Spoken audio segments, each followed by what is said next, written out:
What's up guys, Everything Apple Pro here, and here I have the new OnePlus 3 in the flesh. So in this video, I'm going to be doing an ultimate comparison to the iPhone 6s. Now, why the iPhone 6s and not the 6s Plus? I'm sure someone will be thinking that. Because the iPhone 6s is more closely related to the OnePlus 3 in price than the iPhone 6s Plus is. When people will be shopping between them, they'll most likely be looking at the price. So last year I did a review on the OnePlus X and compared it to the iPhone 6s. There was a huge gap in price between the phones, obviously, but what blew me away was just how capable the OnePlus X was for the price. It could do so much that the iPhone could, but on a much smaller budget. So I'm hoping some of that carries over to the OnePlus 3, where you buy this phone, it's $400, and you're just blown away by how much it can do. Let's take a look. Anyways, first off, design-wise, this thing is a huge upgrade over the OnePlus 2, so it's now featuring a full unibody metal body. It looks very great, very slim, but it looks a lot like the iPhone 6s and pretty much any other major smartphone out there. It has antenna bands, it has a protruding camera. You know, design-wise, it doesn't stand out too much, but it does look good. So size-wise, there obviously is a disparity between these two. If I was comparing the 6s Plus to this, it would be more of an even fight in size. But the iPhone 6s is the smaller one, slimmer, it's obviously easier to hold, however, it is more slippery. The OnePlus 3 has jagged edges, so it's a little bit more grippier, but when it comes to using the display, the iPhone 6s has a smaller one, so it's easier to access those corners of the display that you usually can't on the OnePlus 3. So the OnePlus 3 certainly isn't a one-handed phone. Now, if you're familiar with an iPhone, you will be absolutely familiar with the OnePlus 3. The ports are pretty much in the exact same place, just on the bottom they're mirrored, so if I were to unmirror them, you know, they look exactly the same. Speaker ports looking a little suspiciously similar, but otherwise everything is exactly where it is. The mute switch, the rocker, the volumes, the power buttons, they're all in the same spots as they are on the iPhone. So if you're going from one to the other, they'll look the same. Now, moving on to the displays, again, because I'm not comparing this to the larger 6s Plus, there is a huge difference here. So the iPhone 6s has the smaller display, lower pixels per inch, lower resolution, and the screen technology is inferior. The AMOLED display on the OnePlus 3 has this optic feature that's basically OnePlus's take on Super AMOLED that Samsung has. It's just a tuned version of the AMOLED display, which pretty much makes the colors more pleasing. I wasn't able to find any difference from this versus a Samsung, but versus an LCD, there certainly is a difference, and that's more apparent once you get into the more darker stuff. So if you guys watch a lot of media, enjoy a lot of content on your phones, the AMOLED panels, I just gotta say, they do work better. Now, some of them may have ghosting issues, but we're so far into the technology developing it that that shouldn't even be a concern on your mind. I mean, dark colors are absolutely pitch black dark. It's a beautiful display, guys. Need I say more? It's more efficient. There's so much good things to say about it, basically. So moving on to special technology, what makes these phones unique? The OnePlus 3 has a larger, brighter AMOLED display, but it also has a dual SIM card adapter. That is so cool. That's almost unheard of on phones nowadays. So perfect for business people or cheaters, whichever one. Also, there is Fast Charge 3.0, but it's somewhat of a rebranded term to Dash Charge. It's not Qualcomm's Fast Charge, it's OnePlus's take on it, 60% in 30 minutes. Apple iPhone 6s, of course, has live photos, which is a neat trick. I've used it, I like it. It also has 3D touch, it works hand in hand with live photos, but it's a cool technology. Apple's certainly developing it with iOS 10. It's not just a gimmick. And taking a look at what's powering these phones, the OnePlus 3 basically has your standard Android phone's hardware, which is the Snapdragon 820 and the Adreno 530 GPU. The iPhone, it looks underpowered, but it's always been quite capable against the higher numbers from other Android phones. So the only real way to tell how these compare is just to use them. So I decided to launch a couple of apps, and Snapchat in particular likes to load a lot faster on the iPhones for some reason. So if you're a heavy user of that, definitely iPhone is better on that one. Loading Grand Theft Auto though was faster on the OnePlus 3. So a more intensive application,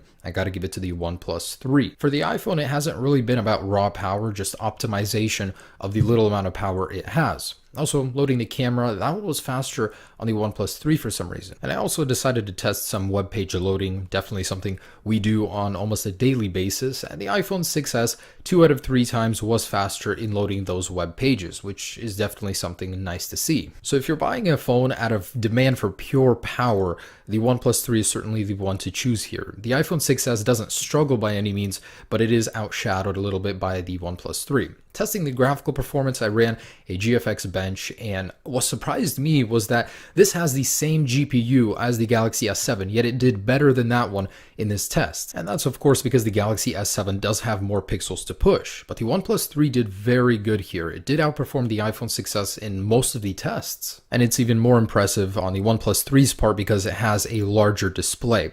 So moving on to batteries, battery life is very, very important. Neither are user replaceable. The OnePlus 3's battery is almost double the size, but what really makes the difference here is the fact that it has a charge feature that can charge 60% in just 30 minutes. That is just downright impressive. And wireless, so pretty much standard run-of-the-mill specs. Every phone nowadays pretty much comes equipped with all of this. Category 6 LTE download speeds, but the iPhone 6s outdoes the OnePlus 3 with the amount of LTE bands, 23 versus 8. Certainly makes it more of a capable phone for traveling if you take that with you. And a couple of other smaller tests I don't see being performed very often. So starting off with a temperature test under duress. So after running for about 10 minutes with GFX Bench, this pretty much consumes 100% of resources. I wanted to see how hot these phones got. I mean, would they burn you? Would they give you 30-degree burns? But the OnePlus 3 gave 111 degrees at its hottest point. The iPhone 6s 106. So the OnePlus 3 does run hotter. Does that make it a worse phone? Absolutely not.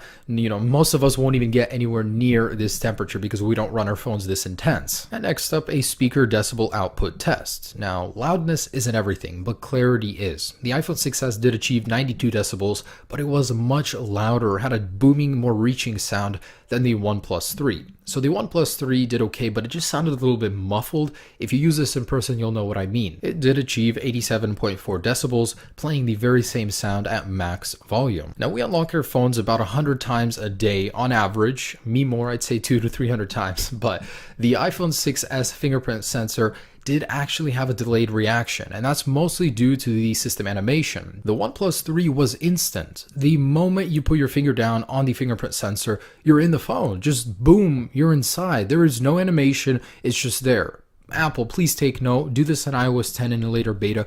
It's just so impressive to be able to be inside of the phone the moment you put your finger on the sensor. With the screen on, the iPhone 6s was more evenly matched, as there is an animation on the OnePlus 3, but with the screen off, the OnePlus 3 blew me away. And the big one, cameras. So the OnePlus 3 has a pretty high megapixel count, 16 megapixels. These both use phase detection. Apple calls it focus pixels, but same focus technology. The aperture is a little bit better on the OnePlus 3, so supposedly it does better in low light. I went ahead and did test the cameras in multiple scenarios, and I don't know, you guys tell me down below in the description which one is better, because whenever I try to tell you which one is better, I'm always wrong. So what I did notice about the videos though, of course the OnePlus 3 does have optical image stabilization. It is more steady. The focus is a little bit delayed on it though, so when shifting subjects, the OnePlus 3 has a little bit slower focus than the iPhone 6s, but color-wise, very interesting, very close, not as saturated as the Galaxy S7, but certainly a little bit more than the iPhone 6s. The iPhone 6s is very cold colors, some would say even more true to life, but you know, it's really up to you. Some people even prefer the oversaturated colors from most Galaxy phones. What's strange about the OnePlus 3 is that you can't record 60 frames per second in 1080p in the stock camera app. But anyways, so moving on to the front-facing cameras, both pretty good. All right, front-facing camera video, so OnePlus 3 over here. Just want to get a feel for the audio, what that's like, color-wise, so definitely looks better than the HTC one. Pretty rainy day here. Man, when isn't it? I'm always filming when it's raining. Looks pretty good. I like the wide angle on the OnePlus 3 for sure.